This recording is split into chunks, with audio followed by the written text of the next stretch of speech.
Welcome everyone, Questini here with ranking the Darklands Legendary Lords in Total War Warhammer 3. I do need to mention that for a list like this I do have a rule on the channel in that I never put more than one Lord per race, because I could easily put all three Legendary Lords of the Chaos Dwarves on this list, because yes, Zaytan does have to deal with the Darklands, all of them have to deal with the Darklands. But I do only put one, and that's generally the strongest one for that particular race. But at the lowest level, we have Tretch Craventail. Poor Tretch. I mean, the Skaven are a good race, regardless of what might be said about them.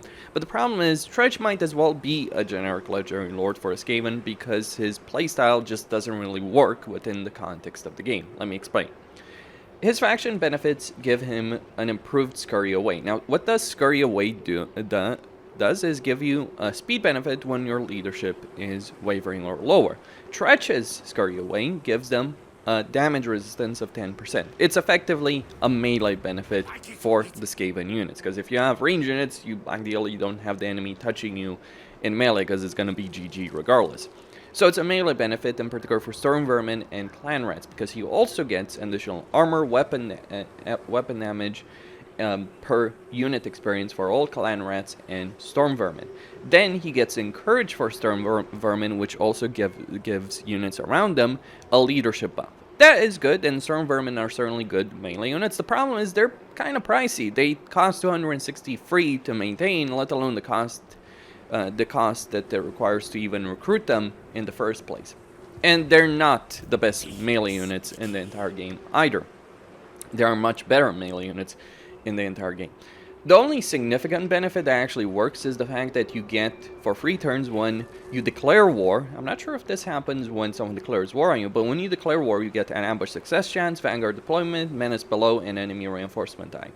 Out of those 4 benefits, the only one I'd say actually matters is the ambush success chance. I mean, vanguard deployment is important, but the thing about Skaven is that you actually have quite a lot of units that you want to use in a campaign that already have vanguard deployments. They're kind of a meaningless benefit. I mean, sure, deploying your Storm Vermin and Clan Rats closer to the enemy is significant and gives you a lot of more battlefield flexibility, but a lot of the faction benefits are practically worthless.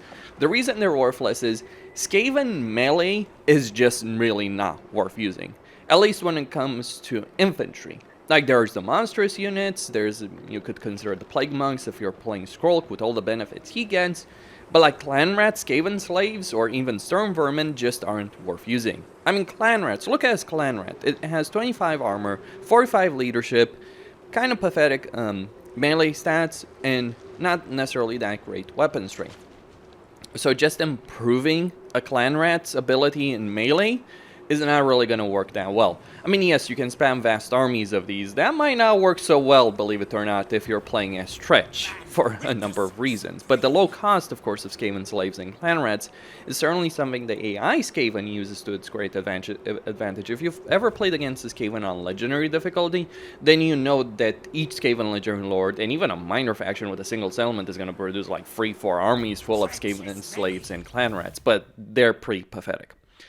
Like, even as the player, facing off against 3 armies of Skaven Slaves and Clan Rats is actually perfectly doable. Unless it's like a Legendary Lord who also brings some very substantial units. Now, Tretch does have better Lord effects and army effects than his faction benefits. He gets Devastating Flanker for all his units, so his units are fast, and they can run around the battlefield and really do that Devastating Flanker. What Devastating Flanker does is that it doubles the charge bonus when attacking the rear or flank of an entity. The thing is, the units he's buffing, Storm Vermin and Clan Rats, don't exactly have the best charge bonus in the world, and just buffing the charge bonus of Clan Rats from 10 to 20 is not really going to work as well as you might think. Then he gets a melee attack of 15 during ambushes, melee attack after retreating when attacked, so if you're running away from a fight, and you might want to run away if you're playing Tretch, you can get some benefits in the fight after that if the AI chases you, but it's kind of meaningless because most of the time you never want to retreat from a fight. If you're in a situation where you have to retreat from an AI on any difficulty in the game, you kind of screwed up, I'll be quite honest. And while melee attack is beneficial, you're going to be in a bad position because of that. You get Life is Cheap, which gives you casualty replenishment as well as upkeep and armor for Skaven Slave units. It has 2 ranks, so up to 10 armor, minus 50% upkeep for his army. Now, if this was a faction-wide benefit, sure, but it's not the faction-wide benefit. You can get lords that also have a similar benefit to this, but just upkeep and armor for Tretch's army just doesn't, for those units, just doesn't work. You do get charge bonus for Storm Vermin, so you can make Storm Vermin pretty decent chargers, especially with Devastating Flanker, but there's still plenty of reasons why you wouldn't want to use them. You do get Tretch's Raiders, which gives him more melee benefits, base weapon damage, armor piercing damage, and melee attack within a 35-meter radius, and in confirm rating. You get an ambush success chance and defense chance, and evasion chance when using the Underway. You get the Vanished effect, which gives you 15% campaign movement range after winning a battle, speed and missile resistance for Clan Rats and Storm Vermin. So, okay, he's really trying to buff those units up.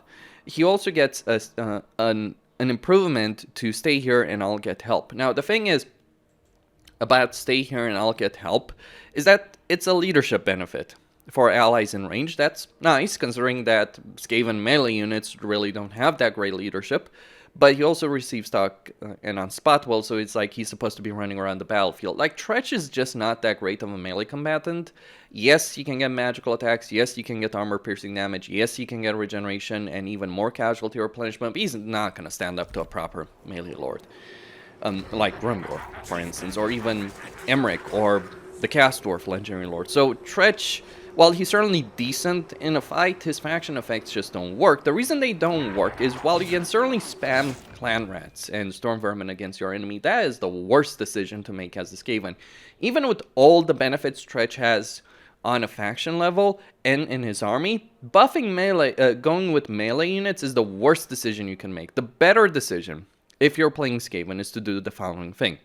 You want to get the Hidden Lair, and this applies to every Legendary Lord of Skaven. Even as a Claw, you still want to do this. Yes, you might get some artillery units and weapon teams, Jezzails, Rattling Gunners, but you're not. But making an army of Jezzails, Rattling Gunners, and Poison Wind, Globadiers, Bombardiers, and Mortars is not going to work as well as you might think, as opposed to just getting a tier 2 Hidden Lair, getting a lot of Night Runners with Slings and Night Runners, and a tier 3 Gutter Runners and Gutter Runners will poison eventually, once you get the Pestilent Knave, and then getting those artillery pieces. The best Skaven playstyle is to buff these units. Now, Tretch can buff the Scurry away for these units, but these guys are already going to be pretty solid, pretty fast in a fight. And they're going to be, and they're skirmisher infantry units, and they'll do a lot of damage to the enemy for every Skaven Legendary Lord, but in particular for Clan Ashen, if you bring them into a fight. The reason Clan Ashen benefits more is because they have armor-piercing benefits to these kind of units. But this is the best Skaven playstyle early on. Later on, yes, artillery is the king, some monstrous units are the king, like Mutant Rat Ogres. Basically, this entire building chain, with the exception of getting chieftains, which are pretty good, don't get me wrong, but this entire building chain in terms of unit recruitment is absolutely worthless. I mean, getting a couple of Storm Vermin for Encourage, sure, let's go for it, can be great. But outside of just 2, maybe 3 Storm Vermin in every single army, maybe with halberds to have some anti-cavalry benefits, not sword and shield, is the most you're going to go for. Making an entire Storm Vermin stack just doesn't work because while they are decent in a fight, they are too expensive to mass. So that's the issue with Tretch from a faction level, from a Lord level. That's just the beginning of his issues. So he has a much better province this time around because of the Darkland changes, so the Desolation of Asgore, where he starts, is much better than the last time around because he can get Mount Silverspear as a starting settlement, and then he can get Mount Greyhag as opposed to having to take the Darkhold. So that's great, but here's the problem. Everyone hates you because you're a dirty, filthy rat. Like, if we look, the Greenskins don't like you. Like, if we look at the Moonhowlers and we see their aversion, it's still a -10 aversion. And if you think Skarsnik is not going to declare war on you, oh, you are going to be disappointed. Skarsnik may very well declare war on you, but the Greenskins, yeah, sure, they have a lesser chance of declaring war on you, especially because of the other things you might be doing in a campaign. So this is probably the only campaign in the Darklands where you don't have to fight Grimgor, though if you're hoping that won't happen, be prepared to be disappointed.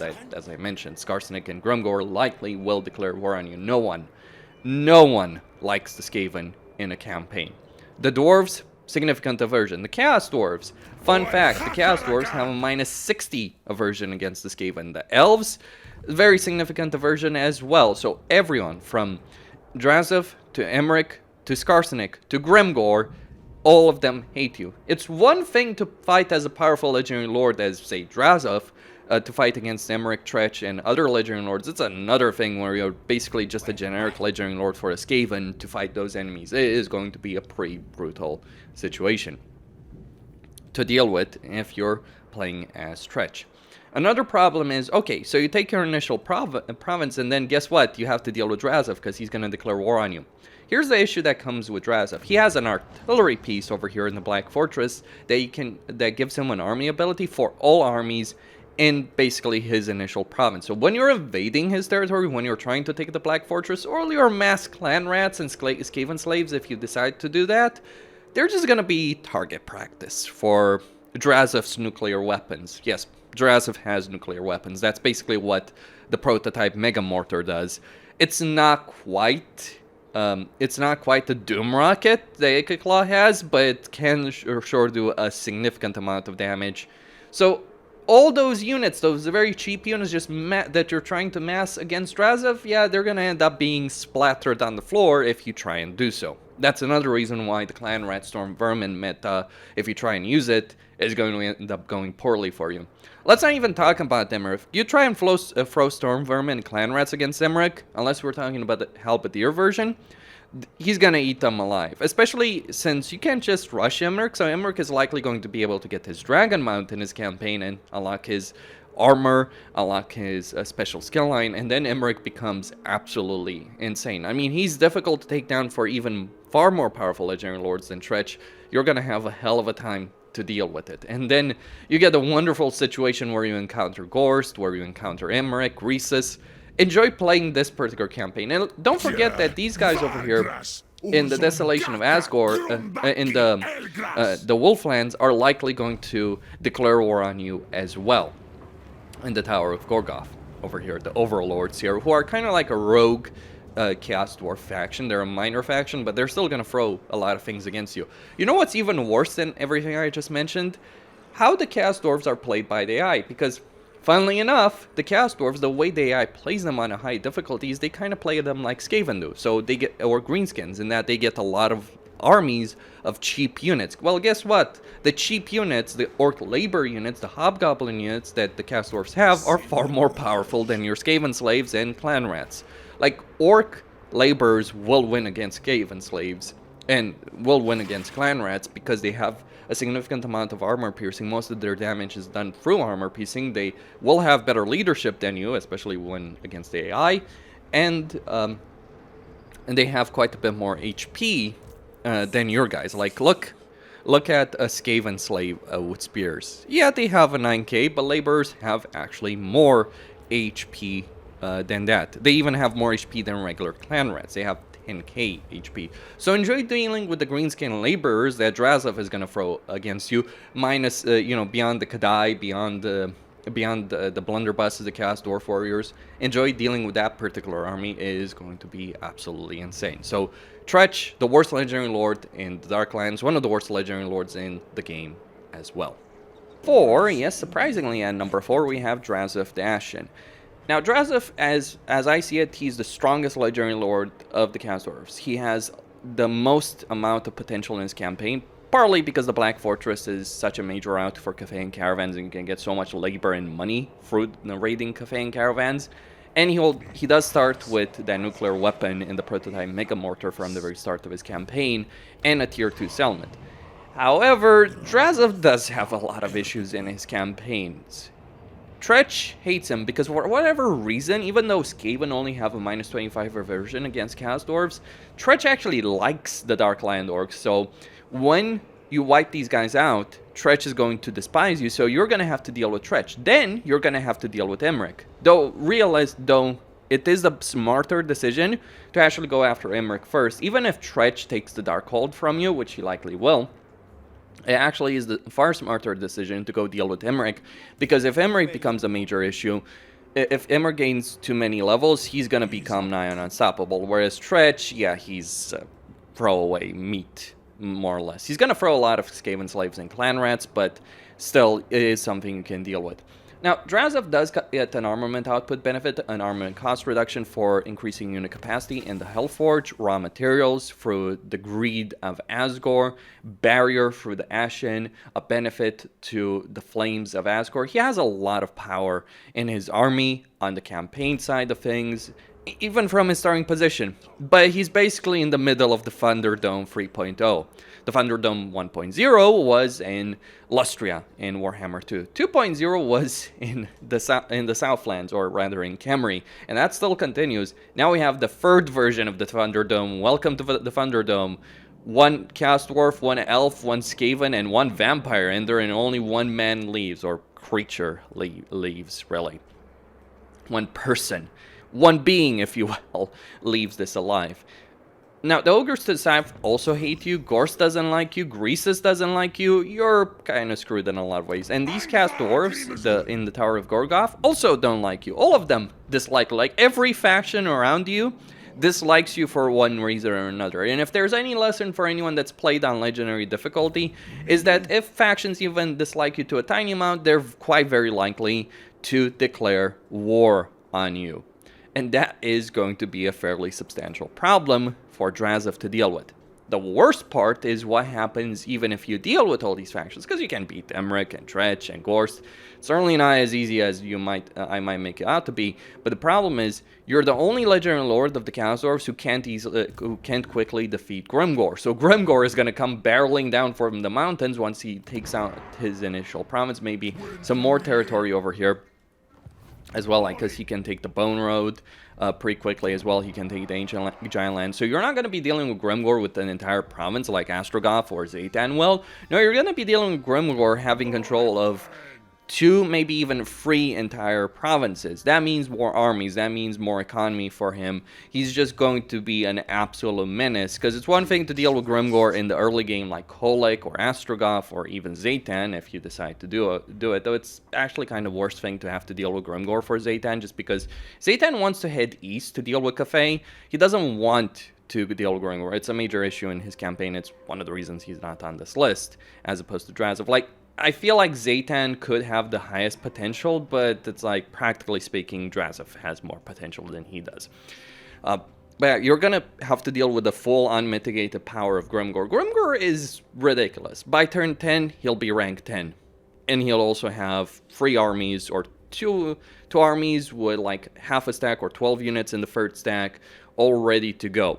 And that's pretty scary enough. I've dealt with that playing an Astrogoth campaign, but then after that particular situation, Grimgor starts getting stronger. So by the time you actually have to fight him playing as Drazhoath, he's quite likely going to be something, I don't know, rank 15, 12, something along those lines. But that means he'll just get all of his items. He'll unlock his special skill line and he'll become a biblical menace. Grimgor is insane to deal with. He's a major thorn in everyone's backside that starts the campaign next to him. But as Drazhoath, you're close enough, but also far away enough that you're close enough that he will declare war on you, but you're too far away enough to be able to deal with him very quickly. If you could deal with him within the first couple of turns, you should, but you don't have that luxury as Drazhoath. That said, Drazhoath can win this fight, so that makes him very, very substantial. And if you do manage to win this fight, then it is a hell of an experience. Then you become one of the most powerful factions in the game, if not the most powerful factions in the game. And the rest of your campaign is a cakewalk. Though, keep in mind, the dwarves to the west also hate you, and it's not like Cathay is gonna like you, especially when you're constantly raiding their caravans. Bit of an advice, try not to piss off Xiaoming if you can avoid it, because Xiaoming can and will march on you. And Xiaoming himself is pretty damn powerful, because Cathay is kind of like the improved version of the dwarves. That's how I view Cathay when played by the AI. They get a lot of armies of pretty powerful units that they'll throw against you. And each of those armies is quite a menace in its own right. That's kind of the situation we see with AI dwarves, but Cathay is just a better race than the dwarves, flat out. So they'll be an even bigger menace than the dwarves can be. Because playable dwarves, pathetic. AI dwarves, not so much. Not so much. I mean, Caracazolo is likely going to fall to Quake. My advice would be to make an alliance with Quake. He's probably going to like you for beating up Imrik, and he'll even like you for beating up Tretch, surprisingly enough. Yeah, Quake doesn't really like Tretch. I can't imagine why people wouldn't like poor Tretchy over there. But make an alliance with Quake to secure your western flank. Make an alliance with Greases, not with Gorse, Greases. The reason you should make one with Greases is that even though Greases is pretty damn pathetic to play in a campaign, Greases can actually be an AI powerhouse that can secure your entire eastern flank. Oddly enough, Xiao Ming actually likes Gorse. He doesn't really like Greases. It's a bizarre situation. I think it has to do with the fact that Gorst wipes out the Skaven, and Xiao Ming really hates the Skaven. So because Gorst is fighting Skaven from the very start of his campaign, that's going to build up a relationship between them. So what you want to do with Gorst is you want to take out some, if not all, of his territory. Remember, you have the underway, so you can get to Gorst's territory, take out Flayed Rock once he's taken it. Give that to Greases, and because you're dealing with Grimgor, then Greases should have no major opponents. Well, Kugaf, of course, in the western provinces, but Greases can hold back Xiao Ming for quite an effective amount of time. He probably will lose in the long term, but as long as he's giving you a fair amount of time, protecting your eastern flank, and not forcing you to go in Cafe. You don't want to go in Cafe as the Castors, partly because of victory conditions requiring you to deal with the dwarves in a long campaign. Also probably because you kind of want those caravans to keep on rolling. They're a major source of labor. Every caravan will give you like 500 laborers. It is so insane. And because many of them that are traveling through your territory will stop very close to the Black Fortress, you don't even need to maintain an army here. You might want to maintain a lord, however. But a lot of them will be so close that when they show up, you just instantly recruit a lord, deal with the caravan, and then get rid of that lord quickly there. Though, of course, you could maintain an army of laborers to deal with the caravans. The caravans that Cafe sends could probably be defeated by a full stack of laborers, and laborers are pretty cheap to maintain. Orc laborers, not goblin laborers. Never recruit goblin laborers. They're cheap, absolutely ridiculously cheap, but they're also worthless in battle.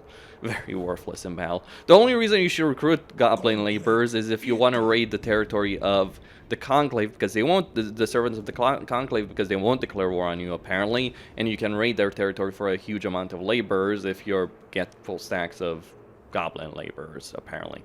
Yeah, it's a cheese. I wouldn't use it personally. But deal with Grimgor. My advice to dealing with Grimgor is the same advice I give in terms of dealing with Skaven. Though against Grimgor you don't have to use the encamp stance. Against Skaven you do, because they can ambush you. But the goal of defeating Grimgor is to try and weaken, try and divide his forces. He's gonna have multiple armies, though the AI struggles with dealing with multiple armies, unfortunately. Like, the AI is good when it comes to the early game, when they have like 1 or 2 armies. When they start dealing with 3 and 4, they don't manage it quite well. They don't concentrate strength, they divide their forces, their armies are running around trying to take different territory. Don't fall for that trap, don't try running around after those armies, just make a beeline for Grimgor's territory, take out his main economic territory. Sure, if you can defeat his secondary army before it ruins your entire territory, that's great, but the important thing is to take Gash Kadrak to stop Grimgor's unit recruitment and destroy his economy. That would be the goal. When fighting Grimgor, it's in battle, it's the same kind of principle, divide and conquer. Because if you let him concentrate his entire force against your main force, he's likely going to defeat you, because he's always going to have more units than you because of the WA. So your best bet against Grimgor is try and distract portions of your army, of his army. You do have the ability of getting fast movers through Hobgoblin Wolf Riders, the archer version, so you can run around with those, getting quite a bit of his army to follow them. Then Drazhoath is going to get Flying Mount pretty quickly in his campaign as well.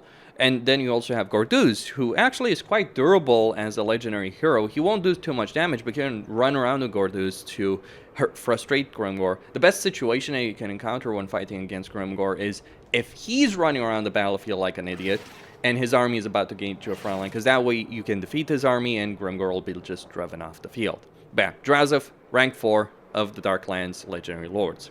Have Kholek. Now, in the minds of some people, Kholek could be number 1 because he can vassalize everyone else, from Grimgor to the Cast Dwarves and pretty sure Imrik as well. That is true, and certainly Kholek has a very high amount of potential in his campaign, but just because you can vassalize a faction does not mean you are stronger than them. I mean, Nakari can vassalize Tyrion and Ilariel. Does that mean Nakari is stronger than Tyrion and Ilariel? I don't think so. Absolutely don't think so. I mean, don't get me wrong, Nakari is a lot stronger than you might think, but just because you can vassalize a strong faction does not make you a strong faction. I would make that critical difference. Now, looking at Kholek, he has a lot of advantages in his campaigns. One of those advantages, the main advantage, of course, is the fact that you only care about controlling dark fortresses yourself as the Warriors of Chaos. So because of that, your settlements are pretty nigh on unbreakable. Like, look at the garrison over here of the Challenge Stone, my initial settlement. It would be an absolute nightmare to take the Challenge Stone. Like, the dark fortresses themselves, the layout of the settlements makes them difficult to take for anyone, as the player, as the AI, doesn't matter. And then you consider the garrison of Chaos Warriors, Trolls, and even Marauders with great weapons. It would absolutely be a nightmare for anyone to take a Dark Fortress. And, of course, you do have the ability to take advantage of the vassalization mechanic. Kholek has the ability of vassalizing Grimgor pretty early. He did so before the patch. He still retains that ability, though it is going to be more difficult in some ways, because you can, what you want to do as Kholek, you take it the Challenge Zone, you go to Blizzard Peak, you take that over, you take it for yourself. You don't give it to the Dolgan. Don't give any settlement to the Dolgan. They're worthless. You want to give it to Grimgor once you vassalize him. And then you can get Grimgor when he's in Gorge of Rock. The problem is Grimgor is probably going to have 2 full armies by this point when he takes by the time you get to him. So you can try and divide his forces, but you're still going to have a hell of a battle. Thankfully, you do have the ability of you do start with 2 Dragon Ogres, and you can also get the Regiment Renown after your first battle, and you do have Armored Cast Trolls that are pretty powerful in battle, and a Hell Cannon. And Kholek himself is certainly no slouch. Grimgor is better in a 1v1 situation, but Kholek can certainly hold his own against Grimgor in quite an effective manner. And then you vassalize Grimgor, and, well, he becomes strength rank number 1 in the campaign, dominating the world. The best thing you can do as Kholek is, once you vassalize Grimgor, you declare war on the Ogre factions in Mountains of War. You should be strategic on this. Declare war on one faction, watch Grimgor wipe it out, then declare war on another faction, watch Grimgor wipe it out, declare war on another faction, watch Grimgor wiping it out. Let Grimgor conquer the Mountains of War.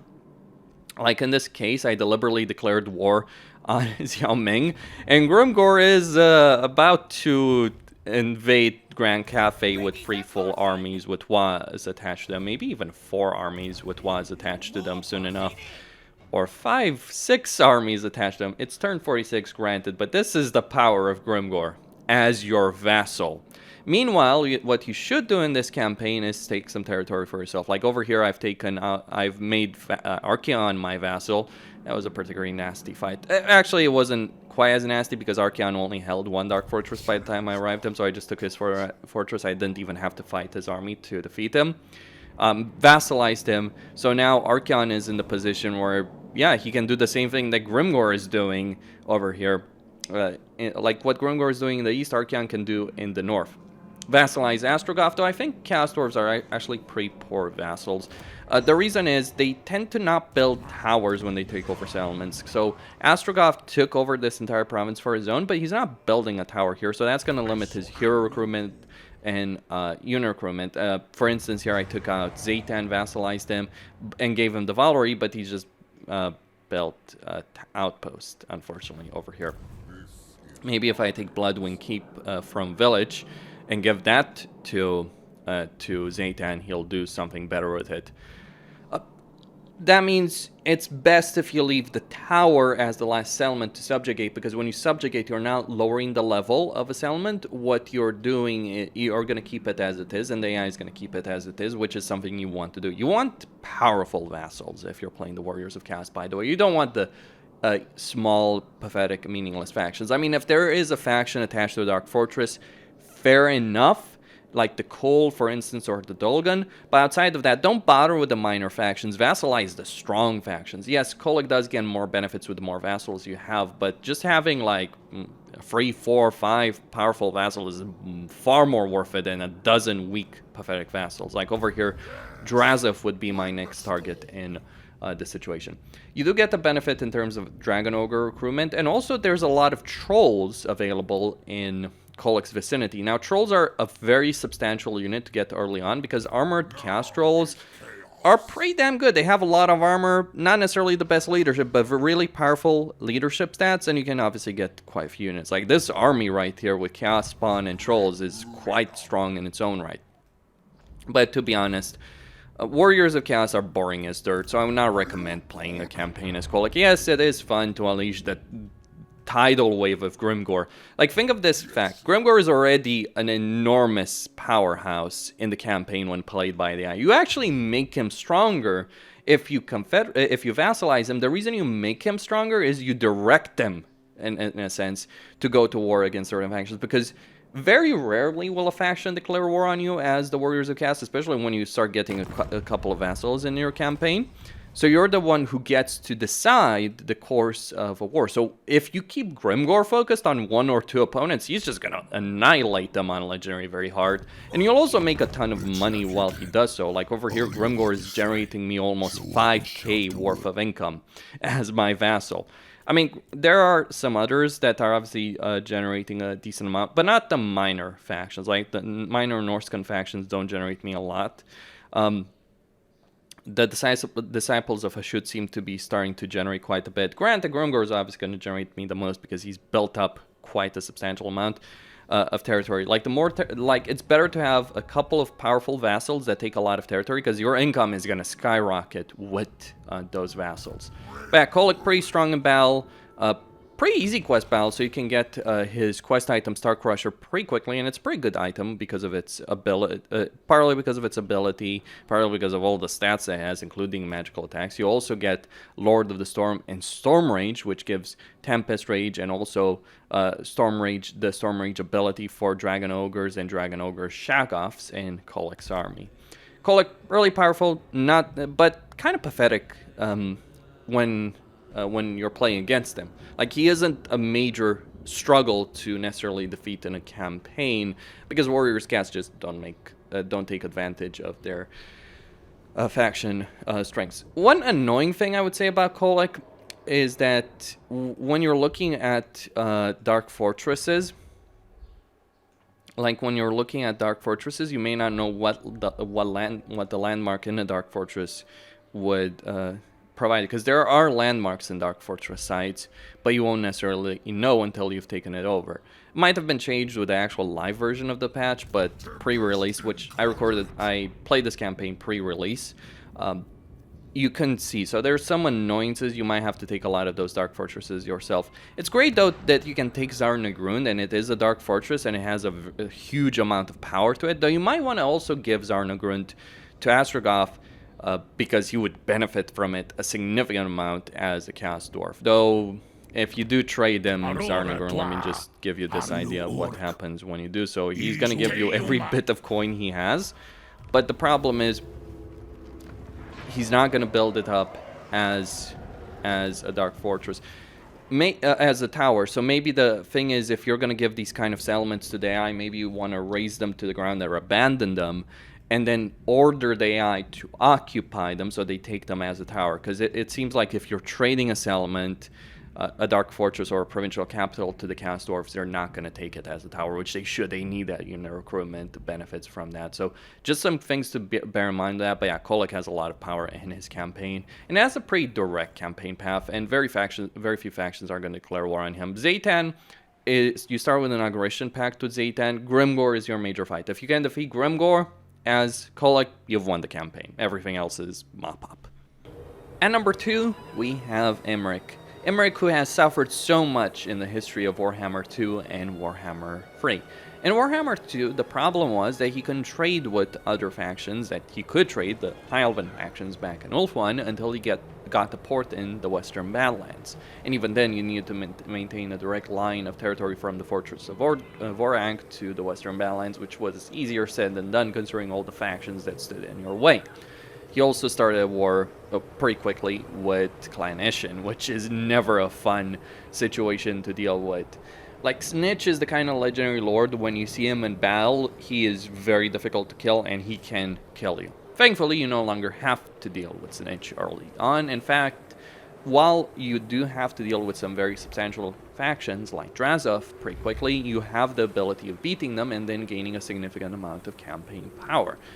Imrik becomes absolutely ridiculous once you unlock his mount, his dragon mount, at rank 14. This is a star dragon. It's actually a super duper star dragon. So take a regular star dragon, make it stronger, and that's what you get as a mount option for Imrik. Then he gets the Armor of Kalidor as an item, which makes him very difficult to kill in battle because he can get healing per second and vigor regeneration while not moving for a period of time, for 20 seconds. Yes, 20 seconds is a significant amount of time, but you can basically heal up to full, more or less, using the Armor of Kalidor. So go in, do a lot of damage. He also gets a significant vigor loss reduction for his entire army, which is always a significant benefit to have. And he does start with the Star Lance by default over here as an item, which gives him bonus for large speed, charge bonus, and ability Star Lance, which gives him more charge bonus, armor piercing damage, and charge speed, which is pretty good. And it also gives the flaming attacks benefit for himself. Then he gets campaign movement range, draconic resilience, so he's immune to mountain and desert attrition, and he gets a minus 25% upkeep for dragons and dragon princes. Dragon princes not exactly the best cavalry in the game. They're just lacking an armor piercing to be quite effective, but still quite a substantial amount of charge bonus, so these guys are going to be absolutely insane in Imrik's army. And then you look at his special skill line, which gives him influence. Hero capacity for nobles. Actually getting good hero capacity for nobles can take you quite a while in a high elven campaign, so getting that through his special skill line is very significant. Then armor, research rate, spell resistance, leadership, fire resistance. So all the chaos dwarves who have so many flaming attacks, yeah, step aside. You don't stand a chance against poor Imrik. Yes, poor Imrik, who suffered so much to get to this point. Then he gets more charge bonus for his cavalry, recruit rank, and speed for his cavalry units. Then Ancient Pride, so vigor loss reduction, minus 50% for dragon princes and dragon units, physical resistance for those units, and melee defense. Then Ashen Fields, which makes enemies vulnerable to fire. So that's going to counteract the fire resistance to a fair amount. Not completely, of course, but he's going to counteract quite a bit of the fire resistance that the Chaos Dwarves do have. Then dedicated to Vol, so leadership, income from industry buildings, and upkeep for dragon princes, blazing land. So he's causing the flammable effect, charge bonus, and dragon pact, which gives him the piercing bolts of burning. So he has a magical ability that he can use with 4 uses, a bound spell with 4 uses as a lord. He also starts with the Fire Mage. He's all about the fire, and he starts with the Sun Dragon. Now, what's great about Imrik, it never was a question that Imrik had a powerful army, good lord effects, because he can get those really powerful dragons, though certainly his campaign can be more about making a doomstack of an army, though Imrik himself is a one-man doomstack once he gets on that Star Dragon and he gets his items and his special skill line, but he can make a really, really powerful army. The issue was the terrain that he was dealing with. Well, the terrain right now, the rework of the Darklands really benefits him.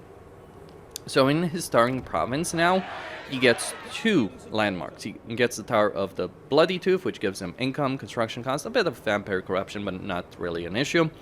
Then he also gets the Graves of the Dragons in the Bone Gulch, which previously you would have to build in the Darkhold, and that was obviously a major annoyance. So this time around, as opposed to having to go all the way here to get that landmark, you can get it on turn 1, or start constructing it on turn 1 by defeating Clan Helheim, which are not going to be able to stand up to you.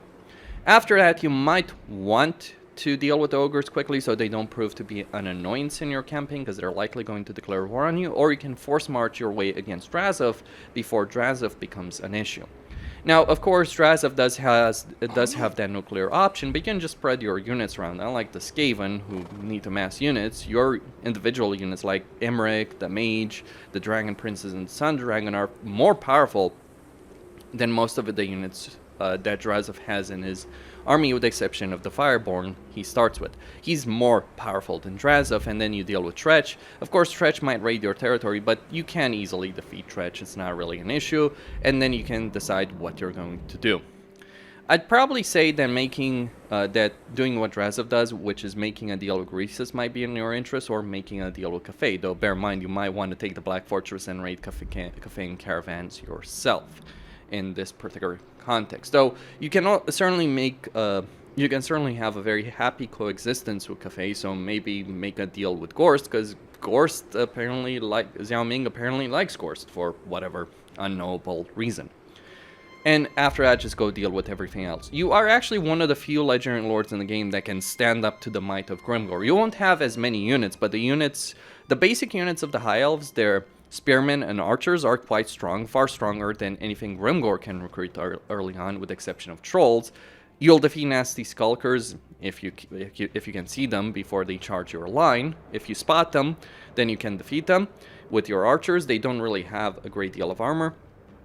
And the only thing that Grimgor can bring to bear against you that would stand the chance are Trolls, but it's always a bit of an iffy situation with that. Grimgor tends not to recruit Trolls early on in his campaign. He will eventually do so, but the thing is, while Grimgor certainly doesn't like you, he'll absolutely adore you for all the things you're going to be doing to the caster. So wipe Drazhoath, wipe the Overlords over here, and you'd be surprised how Grimgor is going to feel towards you. You're actually one of the few factions over here in the Darklands that doesn't necessarily have to end up in a war with Grimgor, though keep in mind the version from the Greenskins is certainly not anything to sneeze at against the High Elves. Minus 100 aversion means that you can't make a good alliance with them, but just not having to instantly deal with Grimgor the moment you spot him, and starting quite far away from him, is a significant benefit. Then you also have a tier 5 settlement here that you can take reasonably quickly in your campaign, especially if you cheese. But even if you don't cheese it, you can certainly take this once you build a full stack, maybe get a dragon from a quest, and then get also the landmark over here. Now, the tooltip for this tomb is missing, but it's a diplomatic relations with a benefit with the High Elves, a significant diplomatic relations benefit with the High Elves, and influence. Now, let me talk about something that's happening in Ulf 1 as well, because one of the problems Imrik would have in his campaign, especially on Legendary, I do apologize for how slow this is, the performance of the Toggle Fog of War is not the greatest in the world at the moment, but one of the problems that Imrik would always have in his campaign was the following, that Calador could be wiped out fairly quickly, so you're kind of running around like a maniac trying to get control of Calador quickly through the event, which you don't get on turn 1, you get on turn 2. That's something that, by the way, should be changed. You should get the event from turn 1. But even then, right now, Calador will last quite a fair amount against Noctilus. Now, it will eventually be wiped out, if not by Noctilus, but then by Tyrion, who absolutely hates Calador for many reasons that are related to the lore and specifically the end times. But you can certainly confederate Calador at a pretty decent pace right now without going out of your way to cheese the quest line, because the way you can cheese it is... It works like this. You need to occupy, loot, or sack 6 different settlements. But you can cheese it in a way. If one turn, one army sacks a settlement, and then the second turn, a different army, a different lord occupies it, it counts 2 as opposed to just 1. So that's the way you can do it quickly. It was pretty annoying dealing with that with Imrik before. Now you no longer have to deal with that. And there's quite a high chance that if you just do it naturally, if you just expand... naturally over here, even if you're taking the Bone Gulch on turn 1, by the time you confederate Calador, they'll still be standing and might have a pretty decent army. Now, you could just disband that army and just sell Val's Anvil, which is probably the only territory they're going to have, because Noctilus will certainly take Torsify. But you might disband that army, or you can keep that army and take some territory from Noctilus, or quite a lot of territory from Noctilus. The generic High Elven army of spearmen or archers can beat the crap out of Noctilus's army. Though certainly Noctilus is nothing to sneeze at, but if you're not fighting 2 full stacks of Noctilus, you can defeat him and actually gain control of a significant swath of Ulf 1. Do you probably want to sell the territory to Tyrion to get good relations with him, get trade agreements with him, get with Elfarion, get with Elariel, and eventually confederate them. So you can play a campaign where your main focus is on the Darklands, but then you get control of Val's Anvil and you can gain quite a lot of territory as well. Though bear in mind, dividing your forces like this is obviously going to be fairly costly, but you'll certainly have a lot of money through the cafe and caravans that you should be raiding, as well as the Legendary Lords you're going to be dealing with, because defeating Legendary Lords will always give you a significant amount of money. So you can have 2 free stacks over here in Darklands, and 1 stack, maybe save your regiments around to just give that army, that whatever army you get in Kalador, just give that army a lot of regiments of renown to be able to stand up to Noctilus. And also because you have that noble recruitment capacity, one of the things you can do is you can abuse the save load character system, and by doing so you can just like either give them a really powerful leader. For instance, over here I have an adept available with 250 experience per turn and ammunition, or you can get someone like an avaricious, or you can get a noble. One of the things I would recommend if you want to get a bunch of characters early on that have good stats, you can play an Elfarian campaign. You have a huge influence benefit. Just get the noble recruitment unlocked and recruit a noble with Elfarian's huge early game influence, or just play a High Elven campaign and get a noble with a 40 influence. Save that character and you'll be able to recruit it in Imrik's campaign pretty quickly once he unlocks the Kalador incumbent skill. So that means your army over here in Kalador will have a noble. I mean, Imrik's army should also get a noble. Whatever armies you have in the Darklands should get priority on this, but you can certainly get a noble or even 2 nobles over here through the save load character system, or just regular recruitment, really, if you're playing as Imrik. So his campaign is actually much better. It's really the first time where I would seriously consider playing it. I've played Imrik's campaign before in Warhammer 2 and even in Warhammer 3. It's never been a great experience, but right now he's gained a significant amount of benefits because of the redesign of Darklands. Darklands is actually great to play in. It's one of the best areas of the game, I think, right now. Still, sure, the distances can still be great, but there's plenty of good, useful settlements. Like, you have free landmarks next to you. Consider that. You have free landmarks that you can get access to pretty early in your campaign. Of course, there's another landmark over here in Zarnagrund at tier 4 that will give you 500 income. I wouldn't necessarily consider the landmark of Nagashisar as a landmark you actually care about. The income isn't that great. The benefits against vampires don't really matter, and the massive amount of vampire corruption isn't that great. Though you could abuse it, just get an army over here, get a lot of vampire corruption. That means rebellions are going to happen quite a lot over here, and the rebellions will always start in the provincial capital. Though bear in mind, if you take this province, you're going to have to deal with Quake maybe earlier than you want to.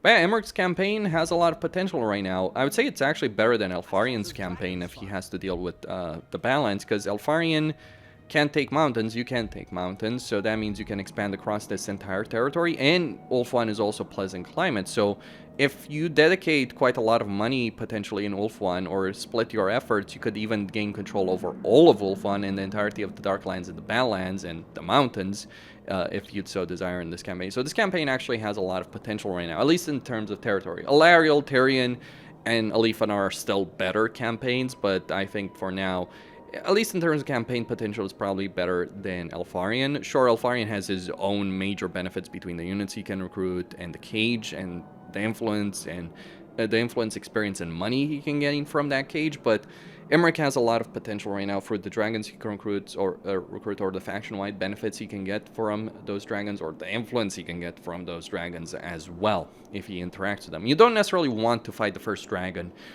you encounter, because it might be a battle beyond your ability. I mean, Imrik is strong, but that dragon can really kick your ass if you're not careful, because it depends on the dragon. Some are easier to deal with than others. Depends on what army they have. I think the one with the Tomb King's army is probably the easiest one to defeat. It's kind of like a super duper sun dragon, the one you're gonna get if you do defeat that.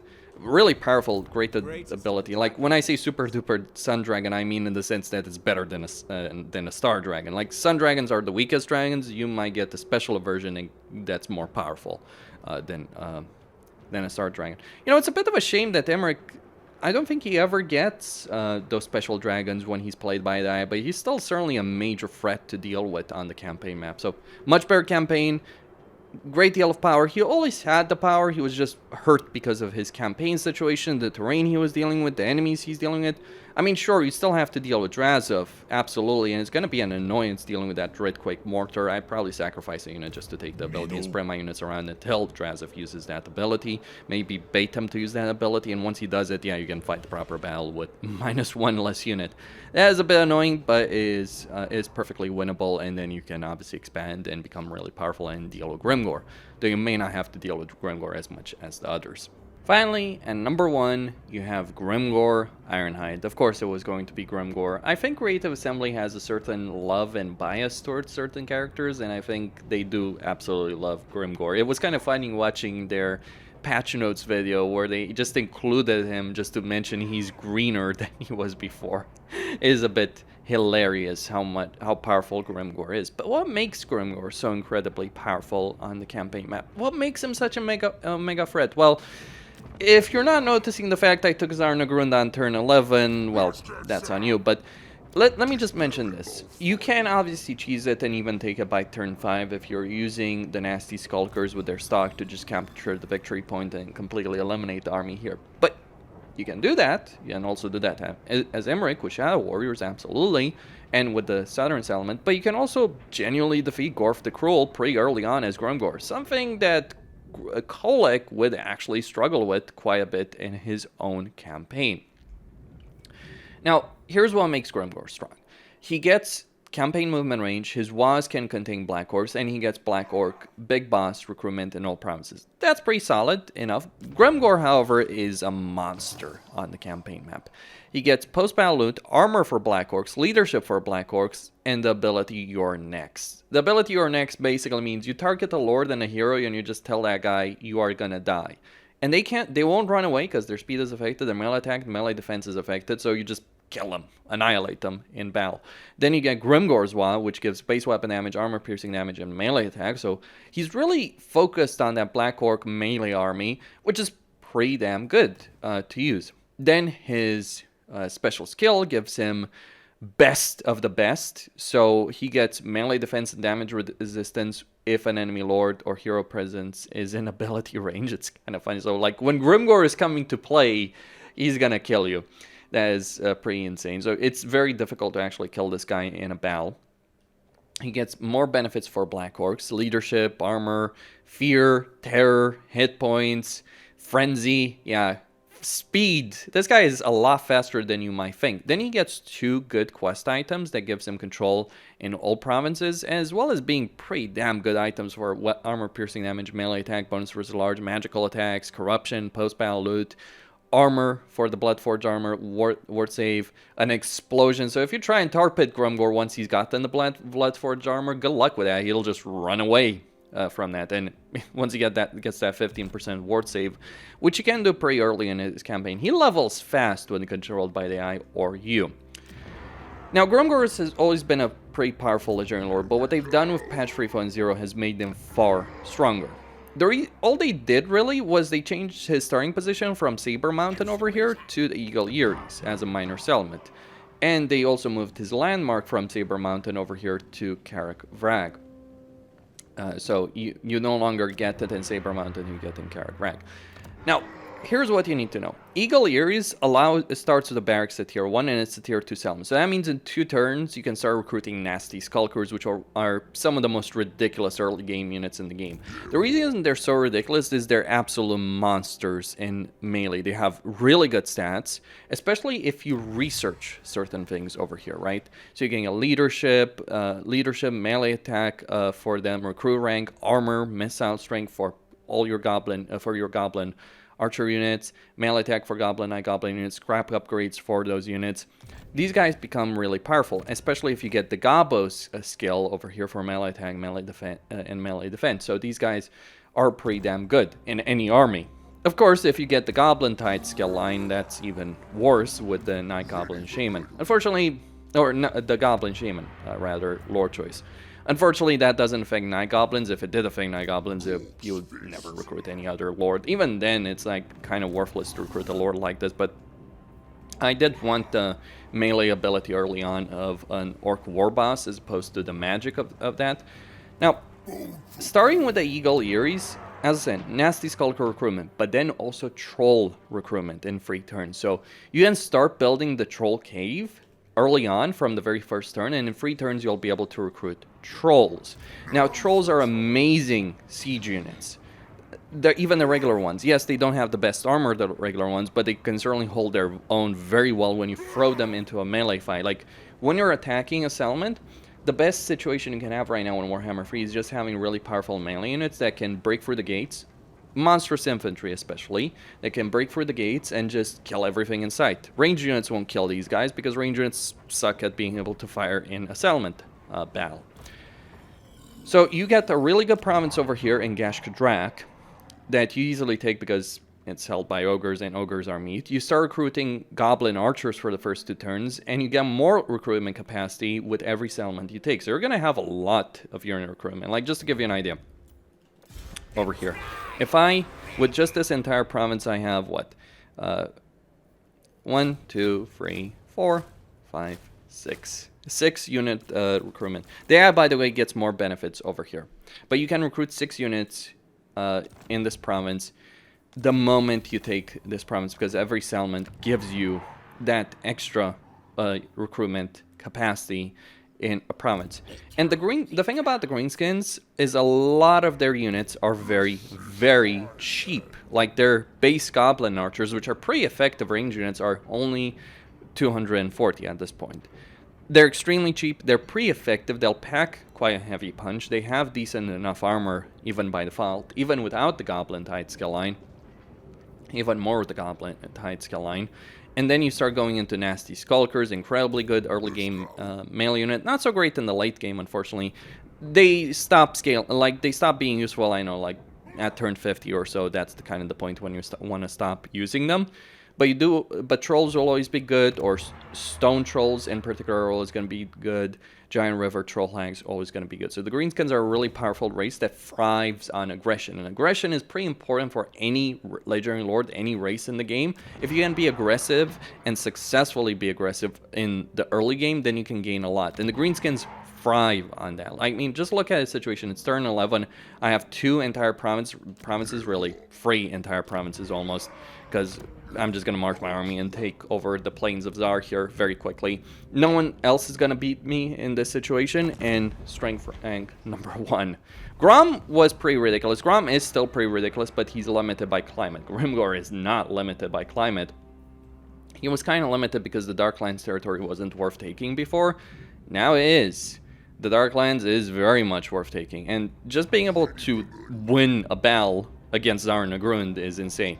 You don't have to cheese it. You can cheese it, but you can also just put your armies in this territory in encamp stance, or one in encamp stance, the other in ambush stance, and when Gorf the Cruel comes out of Zar Nagrund to play, you just annihilate them in battle.